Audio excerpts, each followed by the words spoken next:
వాస్తవానికి ఆయన night economy అన్నాడు కదా, పగులు ఎకనామీ సంకన ఆగిపోతుంది. ఇక నైట్ ఎకనామీ ఎక్కడి నుంచి తీసుకొస్తాడైనా?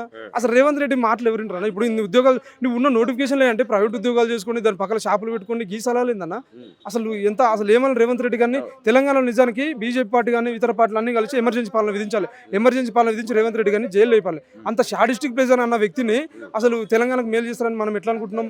నైట్ ఎకనామీ అసలు ఆయన గురించి మాట్లాడాలంటే చిరాకు అనిపిస్తుంది అన్న. కాకపోతే మా బతుకులు ఖరాబ్ అయిపోతున్నాయి కదా ఎన్ని రోజులని. నిజానికి రాహుల్ గాంధీ గారిని మేము నమ్మినాం. అప్పుడు రాహుల్ గాంధీ మా దగ్గరకు వచ్చింది కాబట్టి, మరి జాతీయ నాయకుడు లైబ్రరీ దగ్గరకు వచ్చింది కాబట్టి ఖచ్చితంగా ఉంటుందని ఎక్స్పెక్ట్ చేసినాం. సంవత్సరం దాటిపోయింది, సంవత్సరం 2 సంవత్సరాలన్నర అయిపోయింది.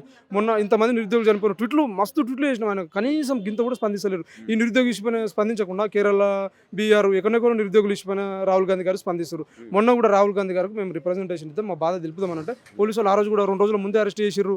రాహుల్ గాంధీ స్పందించే వాళ్ళకి తెలుసు నిరుద్యోగులు వాళ్ళు ఎట్లా అంటే కరెక్ట్ ఎలక్షన్ ముందు నోటిఫికేషన్ ఇద్దాము, వాళ్ళు ప్రిపరేషన్ అవుతుంటారు, ఇక మనం ప్రచారం చేసుకోవద్దు అని చెప్పి ఉద్దేశంతో ప్రభుత్వం నుంచి దయచేసి నిరుద్యోగులను కొడుతూ ఉన్నా.